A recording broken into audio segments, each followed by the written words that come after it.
So coming to the topic, OCD बड़ा common मसला है आज के दौर का, ऑब्सेसिव कंपल्सिव डिसऑर्डर। और इसको जो रिलीजियस ओसीडी है उसको स्क्रूपुलोसिटी कहते हैं साइकोलॉजी में। पूरा चैप्टर है इसके ऊपर साइकोलॉजिकल डिसऑर्डर्स में। बेसिकली ये एंग्जाइटी डिसऑर्डर है ओसीडी, ठीक है, ऑब्सेसिव कंपल्सिव डिसऑर्डर, जिसमें बहुत ही शदीद ऑब्सेशंस और कंपल्शंस होती हैं इंसान को। यानी मिसाल के तौर पे उसके जहन में एक बात आ गई तो वो बात इस तरह की ऑब्सेशन और कंपल्शन बन जाएगी कि जब तक वो उस चीज़ को कर नहीं लेगा तब तक वो शदीद एंग्जाइटी का शिकार होगा। और इस लेवल की एंग्जाइटी का शिकार होगा कि उसको रोना आएगा बहुत ज़्यादा, या उसका गुजारा नहीं होगा, यानी उससे बैठा नहीं जाएगा वहाँ पे, ठीक है। तो जनरली ये 3-4 किस्म के ओसीडी जो होते हैं वो मैं आपके सामने रखता हूँ। रिलीजियस ओसीडी की अभी बात करें, ठीक है।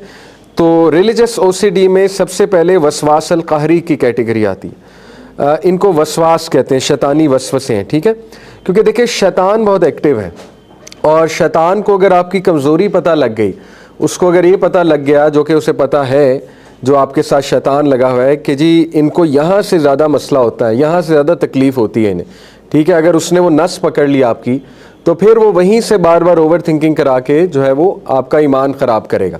तो वसवास अल कहरी जो है ये है ओवरवेलमिंग विस्पर्स, ठीक है। और इनको साइकोलॉजी की लैंग्वेज में कहते हैं scrupulosity, the clinical literature term for OCDs related to religiosity.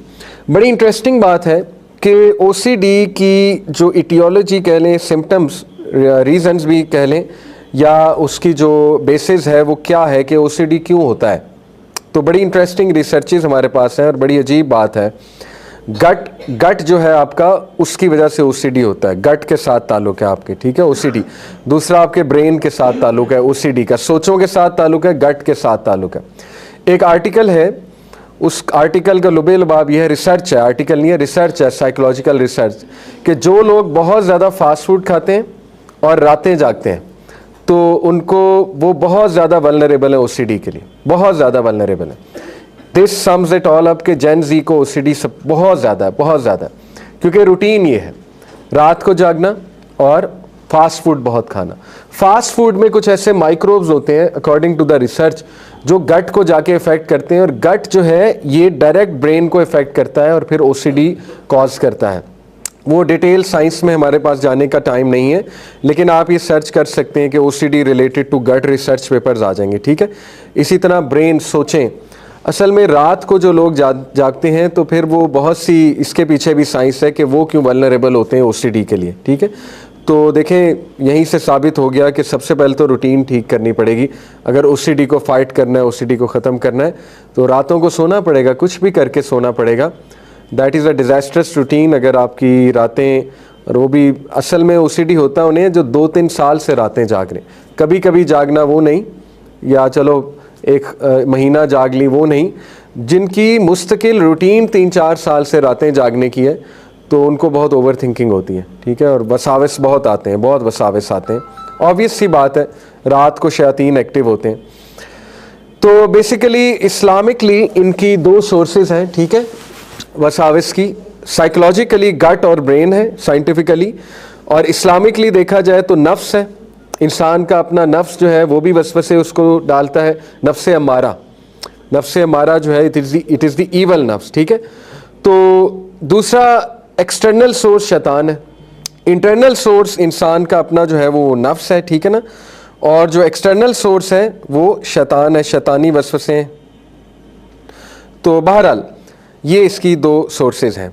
Who experiences it, 2 तरह के जो है, डजंट एवरीवन एक्सपीरियंस वसवसास, यस, इसका आंसर है यस, हर किसी को वसवसे आते हैं, इसका ये मतलब नहीं ओसीडी हो गया है। देखें, लेकिन 2 किस्म के वसवसे, एक तो जनरल वसवसे जो हम सबको आते हैं, वो माइल्ड ओकेजनल इंट्रूसिव थॉट्स होते हैं, बट मोस्ट पीपल एक्सपीरियंस, ये सबको आते हैं, ये सहाबा को भी आते थे, ठीक है।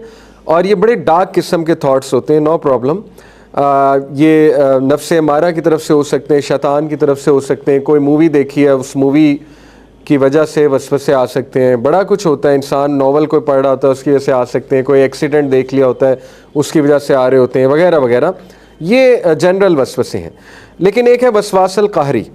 एक्सेसिवली ओवरवेलमिंग इंट्रूसिव थॉट्स को वसवास अल कहरी कहते हैं, ठीक है। तो इसको स्क्रूपुलोसिटी इन शॉर्ट जो है वो कहते हैं। वसवास अल कहरी जो है ये कितने किस्म के होते हैं? 3 किस्म के वसवास अल कहरी हैं। एक है जो इबादत में वसवसास होते हैं, इबादत में वसवसे होते हैं, ठीक है। वो क्या है, उसके कॉमन साइंस क्या है? Feeling that acts of worship aren't good enough, constantly seeking perfection, can spend hours repeating the same act of worship. ये बहुत ही एक्सट्रीम फॉर्म वसवसास होते हैं। इस तरह के लोग जो है वो अभी एक रका पढ़ रहे होते हैं, रका तोड़ के दोबारा वज़ू करने चले जाते हैं। अभी दोबारा नमाज़ पढ़े होते हैं, एकदम होता है नहीं मेरा वज़ू फिर टूट गया, दोबारा नमाज़ तोड़ के दोबारा वज़ू करने चले जाते हैं। उसके बाद ये समझते हैं कि मेरी जो इबादत है वो कबूल नहीं हो रही। उनको शदीद किस्म के वसवसे आते हैं कि नहीं मेरी इबादत कबूल ही नहीं हो रही, मैं जो मर्ज़ी कर लूँ मेरी इबादत कबूल नहीं हो रही, ठीक है। और तीसरा ये कि वो कॉन्स्टेंटली बहुत परफेक्शन अचीव करने की कोशिश कर रहे होते हैं, जिसमें अपने आप को बहुत एंग्जाइटी, बहुत स्ट्रेस कॉज करते हैं। देखें, मैं समझता हूँ कि एंग्जाइटी पेशेंट को पहली तो बात कभी भी आपको ज़्यादा सारे अज़कार पे नहीं लगाना चाहिए और बहुत ज़्यादा तादाद के अज़कार पे नहीं लगाना चाहिए, ठीक है, क्योंकि वो ऑलरेडी एंग्जाइटी पेशेंट है। जब आप ओसीडी पेशेंट को कहेंगे कि 10,000 बार अल्लाह का नाम पढ़ो, तो आपने उसे मज़ीद ओसीडी कॉज कर दिया, ठीक है। कीप इट इन माइंड, ये बातें हमें पता नहीं होती। ओसीडी बहुत कॉमन है आज के दौर में, अल्लाह माफ़ करे, बिकॉज ऑफ आर रूटीन्स। मैंने आपको पहले कहा, रातें जागना, फास्ट फूड खाना, ठीक है ना, फिर और भी बहुत सी रीज़न्स हैं, ये शयातीन बहुत एक्टिव हैं।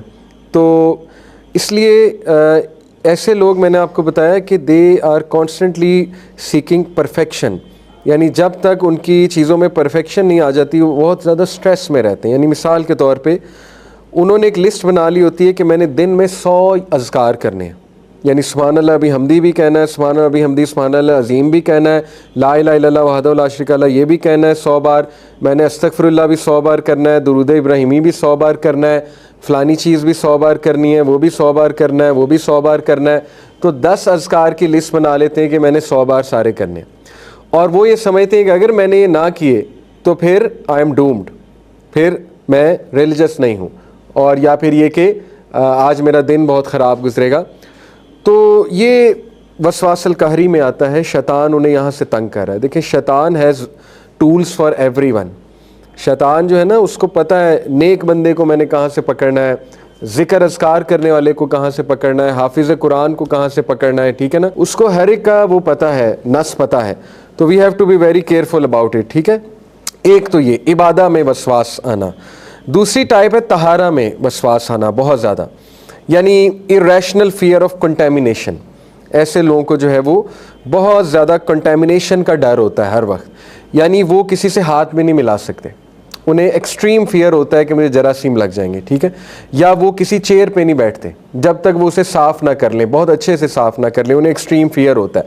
या वो बेडशीट पर नहीं बैठेंगे, कहीं इस तरह बैठेंगे नहीं कंटेमिनेशन के डर से, ठीक है। या थोड़ा सा कुछ उन्हें नज़र आ गया अपनी शर्ट पे लगा हुआ, तो मिसाल के तौर पे गाड़ी चलाते हुए जो है ना वो पानी की बोतल लेके साफ़ करने लग जाएंगे और इस तरह गाड़ी लग जाएगी, एक्सीडेंट हो जाएगा खुदा न खास्ता। यानी इतनी कंपल्शन और ऑब्सेशन है कि गाड़ी चलाते हुए जो है ना वो सफाई का ख्याल आ जाएगा, ठीक है। कभी कभी हो, मैंने शुरू में बताया, वो हो जाता है, कोई बात नहीं, लेकिन अगर ये बहुत मुस्तकिल आपका मिजाज बनता जा रहा है तो दिस इज़ डेंजरस। इसी तरह इरेशनल फियर दैट वुज़ू इज़ इनकरेक्ट, इनवैलिडेटेड, ये बहुत कॉमन है, बहुत कॉमन है। सबसे ज़्यादा वसवसे शैतान इस कॉन्टेक्स्ट में डालता है, ठीक है। वुज़ू अच्छे से ही करना चाहिए, नो डाउट, लेकिन एक बार आपने अच्छे से कर लिया, आपको श्योर है इंशाल्लाह कि कोई भी स्पॉट वो अब नहीं है ड्राई, तो इट्स गुड टू गो इंशाल्लाह। बाकी देखें, वुज़ू श्योरिटी पे दोबारा किया जाता है। अगर डाउट है ना, डाउट पे वुज़ू नहीं टूटता है, ये फ़िक है, पूरी फ़िक़्ह तहारा इसीलिए पढ़नी चाहिए।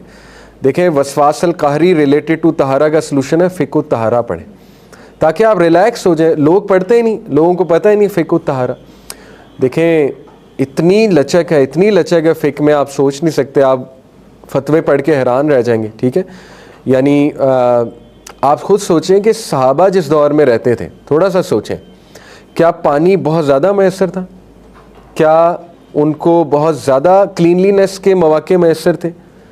तो सोचे सहाबा जिस तरह तहारत करते थे, तो इसका मतलब है बहुत लचक है तहारत में। बहुत ज़्यादा ओवर तहारा करने लग जाना, यानी 10 बार अपने आप को वॉश करना, तो पहली तो बात ये पानी का ज़िया है, ठीक है। दूसरी बात कि फिर अगर आप ऐसे करें तो सहाबा फिर सोचें, वो उनके पास तो पानी नहीं था, वो कैसे करते होंगे। जब वो लेट से वॉशरूम जाते होंगे तो इतनी फैसिलिटीज़ नहीं थी, तो वो तो पत्थर से मामला करते थे, सोचने की बात है, ठीक है। आज लोग पानी से भी कर लेते हैं, टिशू से भी कर लेते हैं, फिर भी वसवसे आते हैं, फिर भी वसवसे आते हैं, नहीं मेरा वज़ू टूट रहा है, फिर भी वसवसे आते हैं, नहीं ये हो गया वो हो गया, ठीक है। तो फ़िक़्ह तहारा जब आप पढ़ेंगे आप रिलैक्स हो जाएंगे। बहुत लचक है तहारत के मामलात में, ठीक है। तो उसका नॉलेज होना चाहिए आपको। मिसाल के तौर पे अगर खुदा न खास्ता आपको फ़ील हो कि मेरा ड्रॉप निकल आया है वॉशरूम करके, यूरिन का ड्रॉप निकल आया है, तो क्या फ़िक़्ह तहारा क्या कहती है, फिर क्या करना चाहिए आपको पता होना चाहिए। अगर किसी को ये डर है कि मज़ी या मनी निकल आया है, अगर हम बात करें मर्दों की, तो उसके पीछे पूरी फ़िक़्ह है कि फिर क्या करना है आपने, तो ये आपको पढ़ना चाहिए, ठीक है। कोई शेख के पास, स्कॉलर के पास जाके कि हमें तहारत के बारे में फ़िक़्ह पढ़ाएं पूरी की पूरी। इसी तरह वज़ू किन चीज़ों से, नवाक़िज़ वज़ू क्या है, वज़ू किन चीज़ों से ब्रेक होता है, ये पता ही नहीं है लोगों को। लोग समझते हैं बदनज़री से वज़ू टूट जाता है, लोग समझते हैं गाली देने से वज़ू टूट जाता है, ठीक है। लोग समझते हैं अगर मेरे नाखून बड़े हैं तो वज़ू टूट जाता है, लोग समझते हैं मिट्टी लग गई वज़ू टूट जाता है। ये बातें आपको पता होनी चाहिए। खून निकलने से वज़ू टूटता है कि नहीं टूटता है आपको पता होना चाहिए। अगर आपकी शर्ट पे खून लगा हुआ है वज़ू टूटता है कि नहीं टूटता है, ये बड़े डेलिकेट फ़िक़ही मसाइल हैं। तो सबसे पहले अपने बच्चे को फ़िक़्ह तहारा से गुजारना चाहिए, ठीक है। पेरेंट्स को पेरेंटिंग में सबसे पहले बच्चे को ये जो फ़िक़्हुल इबादात है और फ़िक़्हुल तहारा, यानी नमाज की फ़िक़्ह और तहारत की फ़िक़्ह, इससे उसको गुजारना चाहिए कि अपने आप को साफ़ कैसे करना है, सफाई कैसे रखनी है वगैरह वगैरह, ताकि बाद में जाके उसे मसाइल पैदा ना हो, ठीक है। इसी तरह ऐसा बंदा जो है इंसान can spend hours compulsively checking clothes, getting ready for prayer और क्लीनिंग देमसेल्व्स। तो ये तहारत से रिलेटेड वसाविस हैं।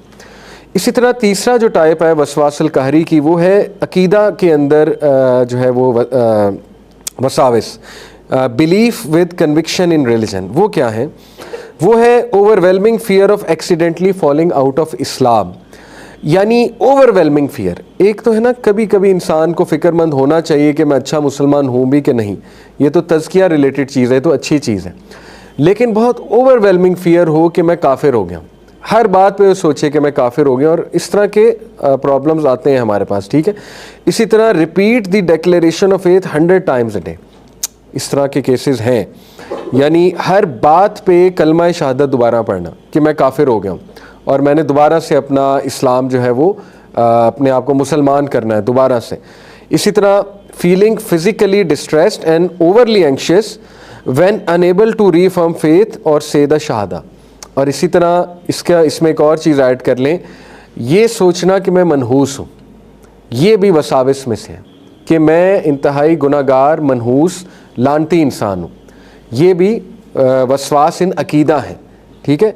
यानी आप अल्लाह से माफ़ी भी मांग चुके हैं, उसके बावजूद ये वसवसे आना कि नहीं तेरी माफ़ी नहीं हो सकती।